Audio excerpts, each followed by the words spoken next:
I'm working on converting everything to amber turn signals on all our equipment, but the issue with this trailer is the clearance light on the rear is the turn signal.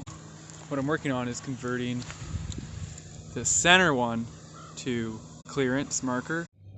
Now the beauty with these AMP or weatherpak connectors is you can make that change without cutting and crimping any wires. You just take this off here and then you insert a tool in here to pry up the clip that holds this connector in place. I discovered that you don't even need a tool. If you have a spare nail, stick it in there, pry up on that little clip and pull the wire out. And then you just do the same on the other side.